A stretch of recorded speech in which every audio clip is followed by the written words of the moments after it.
യോഗ എങ്ങനെ അഭ്യസിച്ചു തുടങ്ങണമെന്നറിയാതെ വിഷമിക്കുകയാണോ? എങ്കിൽ നിങ്ങളുടെ യാത്ര ഇവിടെ നിന്നും ആരംഭിക്കൂ. യോഗാഭ്യാസ യാത്രയ്ക്ക് അടിത്തറയുറപ്പിക്കാൻ ഈ 3 ആസനങ്ങൾ ദിവസേന പരിശീലിക്കാം. തിര്യക തടാസനം.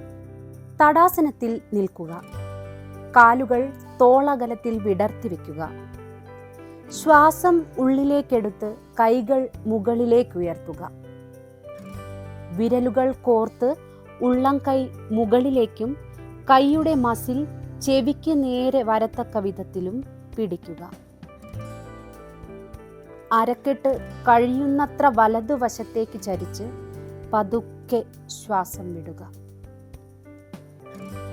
പതുക്കെ ശ്വാസമെടുത്ത് നേരെ നിൽക്കുക.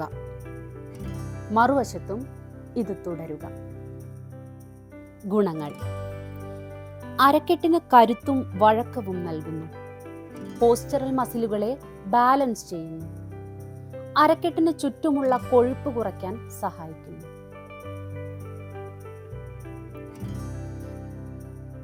കടി ചക്രാസനം. തടാസനത്തിൽ നിൽക്കുക. കാലുകൾ തോളകലത്തിലായിരിക്കണം വെക്കേണ്ടത്. ശ്വാസം ഉള്ളിലേക്കെടുത്ത് ഉള്ളംകൈ മുഖാമുഖം വരുന്ന രീതിയിൽ കൈകൾ നീട്ടിപ്പിടിക്കുക. ശ്വാസം പതുക്കെ പുറത്തേക്ക് വിട്ട് വലത് ഉള്ളംകൈ ശരീരത്തിന് പുറകിലേക്കും ഇടത് ഉള്ളംകൈ വലത് തോളിനും നേരെ വരത്തക്ക രീതിയിൽ തിരിയുക. ശ്വാസം പുറത്തേക്ക് വിട്ട് തൽസ്ഥാനത്തേക്ക് തിരിച്ചു വരിക. മറുവശത്തും ഇത് ആവർത്തിക്കുക.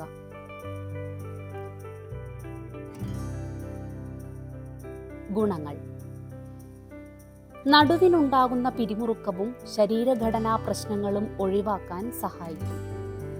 നട്ടെല്ലിൻ്റെയും അരക്കെട്ടിൻ്റെയും വഴക്കം കൂട്ടും.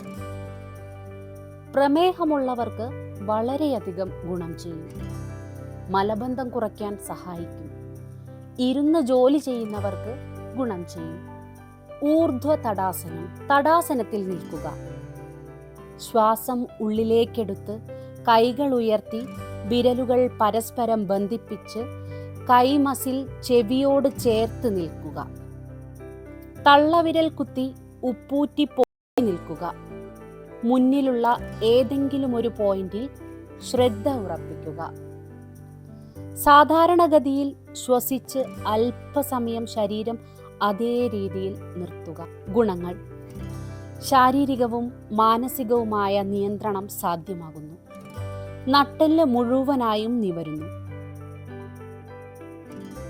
പരന്ന കാൽപാദമുള്ളവർക്ക് ഗുണം ചെയ്യും. കുട്ടികളുടെ ഉയരം കൂടാൻ സഹായിക്കും.